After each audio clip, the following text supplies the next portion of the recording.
When Charles Lindbergh flew the Spirit of St. Louis across the ocean in May 1927, he inadvertently triggered a race to see who would be the first woman to cross the Atlantic as either a passenger or a pilot.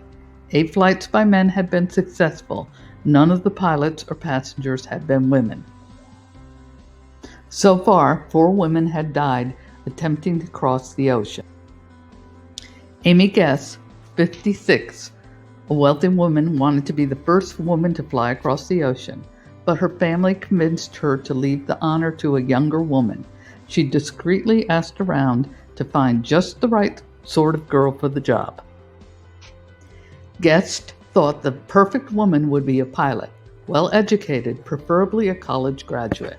She would be physically attractive and have manners that would be acceptable to the members of the English society who would meet her in England.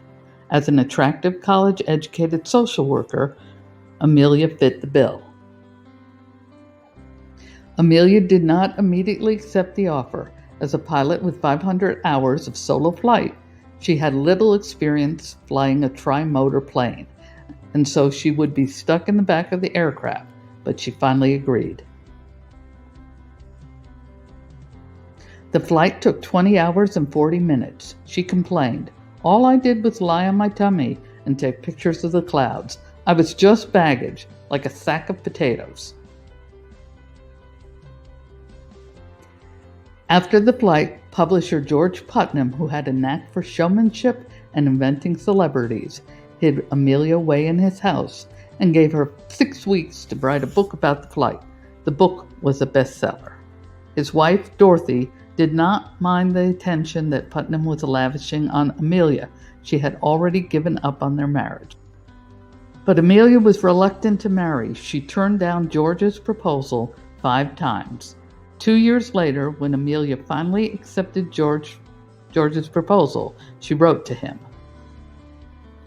"I must extract a cruel promise, and that is that you will let me go in a year if we find no happiness together. And this for me too." Amelia was determined to fly her own plane across the ocean. She thought, there's more to life than being a passenger. On the 5th anniversary of Charles Lindbergh's solo flight across the Atlantic, Amelia bested his record, reaching the British Isles in half the time it took Lindbergh.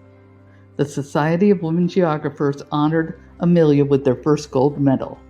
Amelia would continue to break records and advocate for equal treatment of women aviators. Before her final flight, her attempt to fly solo around the world, she pointed to the South Pacific on a map near the Solomon Islands and told a fellow member of the society, "If I don't come back, I will be lost here." She left a note for her husband, George. "Please know that I am quite aware of the hazards. I want to do it. Women must try to do things that have never been tried. When they fail, their failures must be but a challenge to others." She packed the society's flag and headed for her plane. Amelia was a woman who followed through on her belief that everyone has oceans to fly, if they have the heart to do it. Is it reckless? Maybe.